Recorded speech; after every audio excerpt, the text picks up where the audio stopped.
આ વિડીયોમાં આજે આપણે ટાઈમ અને ડેટની જુદી જુદી ફોર્મ્યુલાઓ જે છે એના વિશે અભ્યાસ કરીશું. સ્ક્રીન પર જે રીતે તમે જોઈ શકો છો, ટુડે, નાવ, ડેઝ, મંથ, યર અને ડે, અવર, મિનિટ અને સેકન્ડ, અને જે ઘણી વખત એક્ઝામમાં અથવા તો આપણે સૌથી વધારે કામ લાગે એવી બે ફોર્મ્યુલાઓ એ વીક ડેઝ અને નેટ વર્ક ડેઝ. આ બંને ફોર્મ્યુલાઓ પણ ઇમ્પોર્ટન્ટ છે. તો બધી ફોર્મ્યુલાઓ વિશે, સિન્ટેક્સ અને તેના રિઝલ્ટ વિશે એક પછી એક આપણે જોતા જઈએ.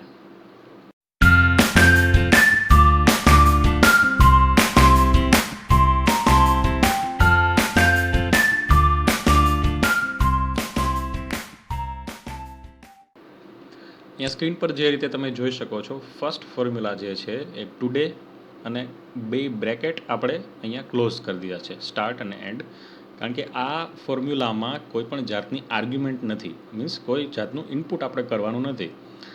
જ્યારે પણ આપણે કરંટ ડેટ, આજે આપણે જે પણ દિવસ હોય એ કરંટ ડેનો દિવસ જોતો હોય અથવા તો તારીખ જોતી હોય તો એ ટાઈપ કરવાની બદલે આ સીધું ટુડે ફંક્શન તમે લખી નાખો, અથવા એની એક શોર્ટકટ કી પણ છે. અહીંયા તમે સ્ક્રીન પર જુઓ છો, કંટ્રોલ અને સેમિકોલોન આ દબાવો એટલે તમારો સીધો જ તમારી કરંટ ડેટ અહીંયા આવી જાય છે. અથવા તો ટુડે અને બ્રેકેટ ક્લોઝ કરી નાખો તો આપણે 6/10/2020 જે પણ ડેટ હોય એ કરંટ ડેટ અને એનું ફોર્મેટ અહીંયા લખાઈ જાય છે જે તે સેલમાં.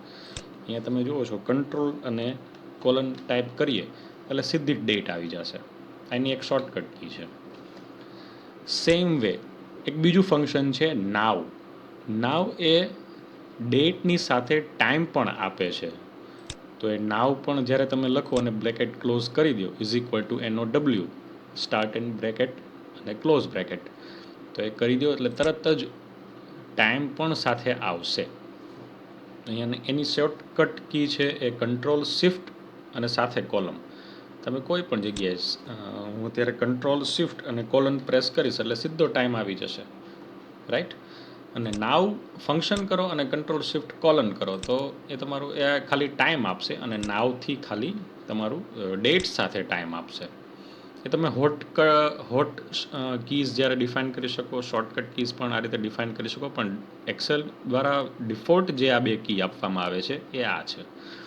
આ બંને એક ખાસ યાદ રાખવા જેવી વસ્તુ છે. શોર્ટકટ કી તમારા વર્કશીટને જ્યારે તમે ટાઈપ કરતા હો, બલ્કી ડેટા હોય તો ત્યારે તમારે એકદમ તમારા ડેટાને ઇઝી કરી નાખે છે. ઘણી જગ્યાએ જ્યારે આપણે વસ્તુ જોતા હોઈએ તો એની કરંટ ડેટ નાખવી હોય ત્યારે ટુડે ફંક્શન અને કરંટ ટાઈમ નાખવો હોય ત્યારે નાવ ફંક્શન ઉપયોગી છે. હવે નેટવર્ક ડેઝ એ આપણે ફોર્મ્યુલા જોશું એ પહેલાં આપણે એક આ સેમ્પલમાં તારીખ લખી છે, 5 ફેબ્રુઆરી 2021. અત્યારની નથી તારીખ, આપણે થોડીક ભવિષ્યની લઈએ, અથવા તો ચાલો 2019 એવું લખી નાખીએ, બરાબર છે.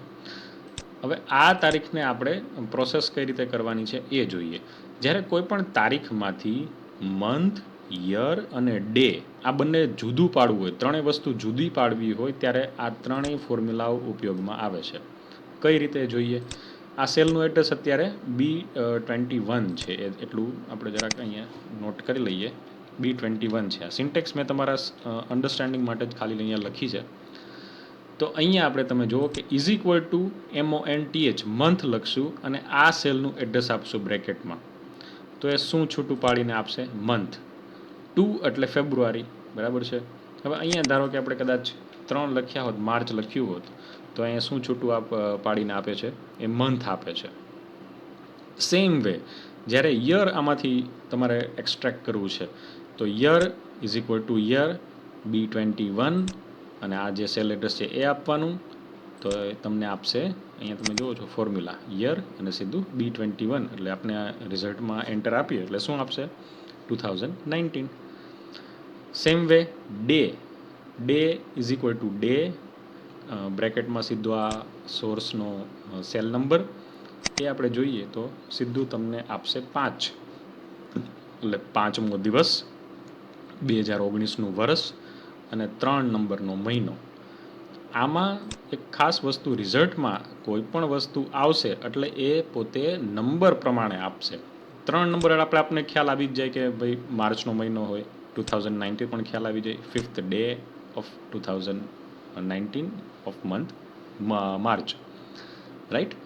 સેમ વે જ્યારે આપણે ટાઈમ કોઈ પણ લખીએ, અત્યારે આપણે નાવથી એક ટાઈમ લખી નાખ્યો કે ભાઈ આ ટાઈમ થયો છે, બરાબર છે. તો એ ટાઈમથી જ્યારે તમારે અવર, મિનિટ અને સેકન્ડ જુદી પાડવી હોય ત્યારે શું થઈ શકે? તો કે એ મારે ઇઝ ઇક્વલ ટુ અવર, ત્યારબાદ આ B25 આપણે અહીં લખી નાખીએ, બરાબર છે. આ ફોર્મ્યુલા બધી અહીંયા મૂકેલી છે, તમે જો F2 કરીને આપણે જોશો તો અવર ઇઝ ઇક્વલ ટુ B25, તો એમાંથી સીધી તમને કલાક છૂટી પાડીને આપી દેશે. કલાક કેટલી છે અહીંયા? 11:07. Same way is equal to minute, અને પછી આ ડેસ્ટિનેશન સેલનું નામ આપો તો એ તમારી મિનિટ છૂટી પાડીને આપશે.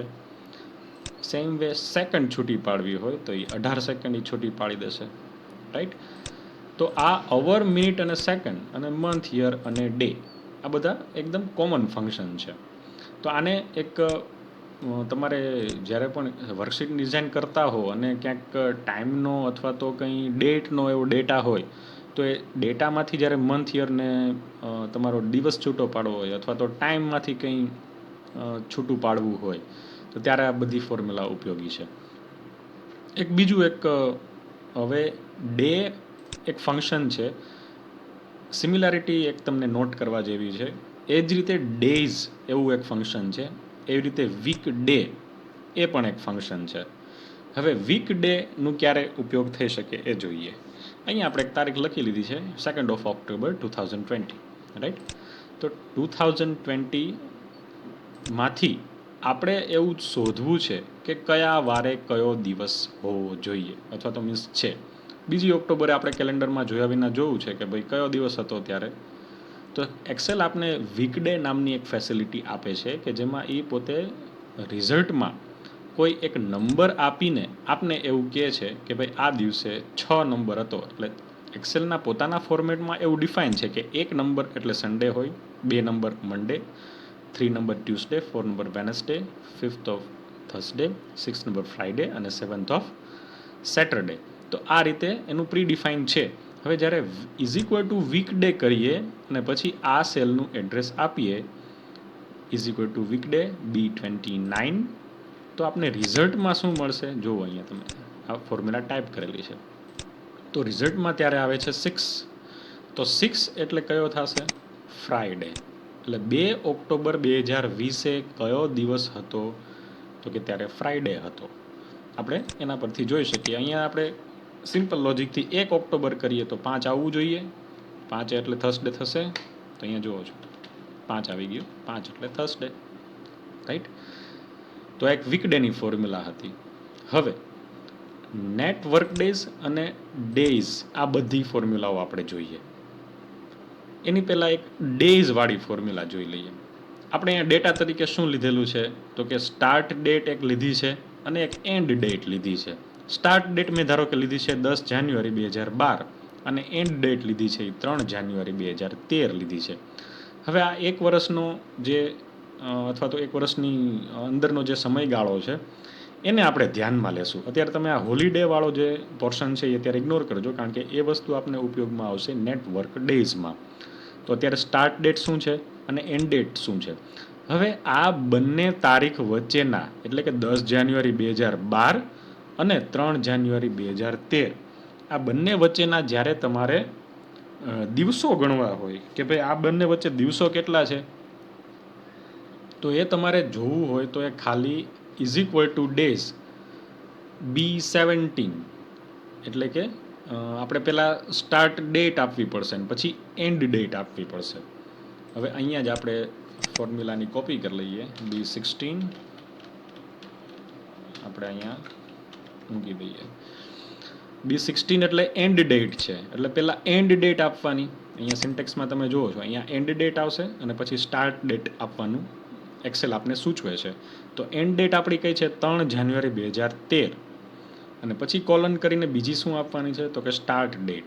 આ બંને વચ્ચેના દિવસો ગણવા હોય ત્યારે યાદ રાખજો, ડે નથી, DAYS છે, ડેઝ છે. Number of days starting from start date to end date.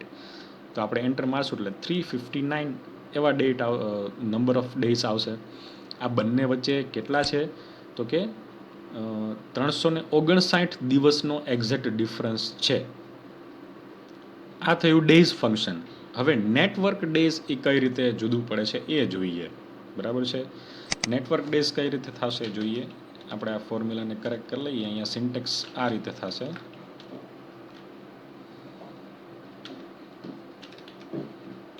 Network ડેઝમાં જ્યારે તમે કઈ રીતે ઉપયોગમાં આવે જોઈએ કે 2 તારીખો આપેલી છે, હવે એ 2 તારીખો વચ્ચેથી તમારે હોલિડેઝ કંઈક બાદ કરી દેવા છે. જ્યારે કોઈ એવી કન્ડિશન આવે કે ભાઈ આ 2 તારીખો વચ્ચેના જ્યારે તમારે કોઈ એમ્પ્લોયને કામના દિવસોના જ પૈસા આપવા છે, રજાના દિવસના પૈસા જે આપવા નથી અથવા તો પગાર ચૂકવણી કરવી નથી, તો એ સેલરી પેમેન્ટના દિવસો ગણવા માટે તમારે ઇફેક્ટિવ કેટલા વર્કિંગ ડેઝ છે એ ખાસ જોવા પડે. તો ત્યારે આ નેટવર્ક ડેઝની ફોર્મ્યુલા એ ખાસ ઉપયોગી બને. કઈ રીતે જોઈએ. સ્ટાર્ટ ડેટ એન્ડ ડેટ તો છે, અને આપણે એક નાનકડું લિસ્ટ તૈયાર કર્યું છે કે ધારો કે હોલિડેઝ આ 3-4 તારીખે આવે છે. બરાબર છે. અહીંયા આપણે 2 તારીખે કરી નાખીએ. તો સ્ટાર્ટ ડેટ કઈ છે? 10 જાન્યુઆરી 2012. એન્ડ ડેટ છે 3 જાન્યુઆરી 2013. હોલિડે 3-4 લખ્યા છે. કેટલા? 1, 2 અને 3. હવે એક હોલિડે અથવા તો એક કરતાં વધારે હોલિડે આપણે બધાના વેરિયન્ટ જોઈ લઈએ. પહેલું છે નેટવર્ક ડેઝ, એટલે સીધું તમને B15, એટલે આમાં સ્ટાર્ટ ડેટ પહેલાં આવશે, પછી એન્ડ ડેટ એટલે B16. એક ખાસ યાદ રાખવું કે ડેઝમાં હંમેશા પહેલાં એન્ડ ડેટ આવશે, જુઓ અહીંયા તમે, અને નેટવર્ક ડેઝમાં પહેલાં સ્ટાર્ટ ડેટ આવશે. આ બંનેનો ડિફરન્સ એક ખાસ યાદ રાખવો. તો આ બંને વચ્ચેનો ડિફરન્સ આપણે કેટલો કીધો? 258. આ બે વચ્ચેનો ડિફરન્સ કેટલો કીધો? 258. હવે જ્યારે તમારે એક હોલિડે ગણવા છે તો એ હોલિડે અહીંયા આપણે ત્રીજી આર્ગ્યુમેન્ટ તરીકે મૂકવા પડશે. B17. અત્યારે એક હોલિડે કાઉન્ટ કરીએ તો network days, B15 start date, and date અને B17 એટલે આ એક હોલિડેનું આપણે એડ્રેસ આપી દીધું, રાઈટ. એટલે એ બાકીનામાંથી બાદ થઈ જશે. એટલે તમે જુઓ 257 થઈ ગયા. ઓકે. તો હવે જ્યારે વધારે પડતા હોલિડે હોય તો એને આપણે કાઉન્ટ કરવા હોય તો એ રેન્જ આપી દેવી પડશે. સ્ટાર્ટ ડેટ, એન્ડ ડેટ અને B7 to B19 આ 3 હોલિડેની આપણે રેન્જ આપી દીધી છે. તો એ હોલિડે પણ કાઉન્ટ થઈ જશે અને ટોટલ ડેમાંથી એ બાદ થઈ જશે. તો એ બાદ થતાં કેટલો આવ્યો? 258. અહીંયા જુઓ છો તમે 258 total holiday number of working days છે, નેટ વર્ક ડેઝ છે. ત્યારબાદ અહીંયા હોલિડે બાદ કરતાં કેટલા આવે છે? 3 હોલિડે આપણે મૂક્યા છે, તો 258માંથી આ કેટલા આવી ગયા? 255. તો ફ્રેન્ડ્સ, આ બધા ડેટ અને ટાઈમની એક ફોર્મ્યુલાઓ જોઈ છે. નેક્સ્ટ વિડીયોમાં આપણે એક ડેટ ડીફ કરીને એક ફંક્શન છે એની પણ ચર્ચા કરશું. મીનવાઇલ યુટ્યુબ ઉપર અમારી આ ચેનલને લાઇક, શેર અને સબસ્ક્રાઈબ કરો. બેલ આઇકન પ્રેસ કરી અપડેટેડ નોટિફિકેશન મેળવો. શેર